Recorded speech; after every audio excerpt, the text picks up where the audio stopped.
একদিকে মুসলিমদের সৈন্যবাহিনী মুহাম্মদ সাল্লাল্লাহু আলাইহি ওয়াসাল্লাম সহ মাত্র 313 জন, আরেকদিকে কাফেরদের সৈন্য সংখ্যা 1000। মুসলিমদের শুধু 2টি ঘোড়া, 70টি উট। আবু জাহেলের নেতৃত্বে কাফেরদের বিশাল বহরের 100টি ঘোড়া ও 700টি উট। মুসলিমদের তরবারির সংখ্যা যেখানে 8টি, লোহবর্মের সংখ্যা যেখানে মাত্র 6টি, সেখানে কাফেররা অসংখ্য ঢাল, তীর, তরবারি আর 600-রও বেশি লোহবর্ম সজ্জিত বিশাল বাহিনী নিয়ে ময়দানের অপর প্রান্তে অপেক্ষা করছে। সালটা 624 খ্রিস্টাব্দ, 17ই রমজান। রমজানের এই পিপাসার্থ মুসলিমরা কি পেরেছিল কাফেরদের এত বড় সৈন্য দলকে হারাতে? শক্তির বিবেচনায় কি মাত্র 313 জন পারে 1000 জন সৈন্যকে প্রতিহত করতে? কিভাবে সম্ভব এটা? এটা কি শুধু শক্তির লড়াই ছিল, নাকি এর মধ্যে ছিল কোনো চাঞ্চল্যকর রহস্য? বলছিলাম ঐতিহাসিক বদর যুদ্ধের কথা, কাফেরদের বিরুদ্ধে মুসলমানদের সর্বপ্রথম বড় জয়। যুদ্ধের কারণ ও প্রস্তুতি। কেন বদরের যুদ্ধ আবশ্যিক হয়ে উঠল?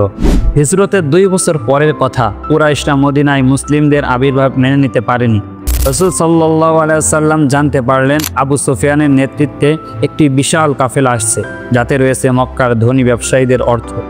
মুসলিমরা সেই কাফেলা আটকাতে চাইলেন। উদ্দেশ্য ছিল অর্থনৈতিকভাবে কুরাইশদের দুর্বল করা। কুরাইশরা কাফেলার খবর পেয়ে 1000 সৈন্য, 100টি ঘোড়া, অসংখ্য উট ও অস্ত্র সহ যুদ্ধের প্রস্তুতি নেয়। রাসূল করিম সাল্লাল্লাহু আলাইহি ওয়াসাল্লাম মুসলিমদের নিয়ে একটি শুরা করেন।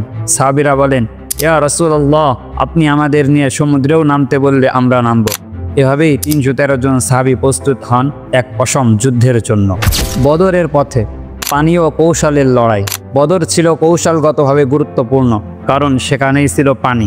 রাসূল করিম সাল্লাল্লাহু আলাইহি ওয়াসাল্লাম প্রথমে বদরের কুয়ার দখল নেন। সেখানে কিবলার দিকে তাকিয়ে এক ঘর বানানো হয়, যেখানে তিনি আল্লাহর কাছে দোয়া করেন। আবু সুফিয়ান কাফেলা নিয়ে পট পাল্টে চলে গেলেও কুরাইশ বাহিনী যুদ্ধের জন্য এগিয়ে আসে। মুসলিমরা বদরের প্রান্তরে ছড়িয়ে দাঁড়ায়, মুখে আল্লাহু আকবার, হৃদয়ে ঈমান, চোখে আল্লাহর সন্তুষ্টির অশ্রু। রাসূল সাল্লাল্লাহু আলাইহি ওয়াসাল্লামের কান্না ও ফেরেশতাদের আগমন। রাতভর রাসূল সাল্লাল্লাহু আলাইহি ওয়াসাল্লাম দোয়া করতে থাকেন, হে আল্লাহ, তুমি যদি আজ এই দলটিকে ধ্বংস করে দাও, তবে আর কেউ থাকবে না তোমার ইবাদত করা।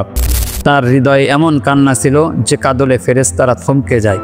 আল্লাহ কোরআনে ঘোষণা দেন, যখন তোমরা তোমাদের প্রভুর কাছে সাহায্য চাইলে, তিনি বললেন, আমি তোমাদের সাহায্য করব 1000 ফেরেশতা দিয়ে।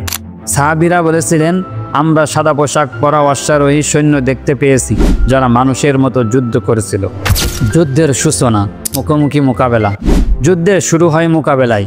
কুরাইশদের 3 জন সেনা চাই, আমাদের সমমানের যোদ্ধা দাও। মুসলিমদের পক্ষে বেরিয়ে আসেন হামজা রাদিয়াল্লাহু তাআলা আনহু, আলী রাদিয়াল্লাহু তাআলা আনহু এবং হযরত উবাইদা রাদিয়াল্লাহু তাআলা আনহু। তারা একে একে কুরাইশদের বীরদের পরাজিত করেন। এরপর শুরু হয় সম্মুখ যুদ্ধ। সাহাবীরা একের পর এক কুরাইশ সৈন্যদের পরাজিত করতে থাকেন। সাহাবীদের বীরত্ব, ঈমানের শক্তি কেমন হয় দেখো। আবু দুজানা রাদিয়াল্লাহু তাআলা আনহু এক কাফিরকে মারতে গিয়ে থেমে যান, কারণ সে পেছন ফিরেছিল।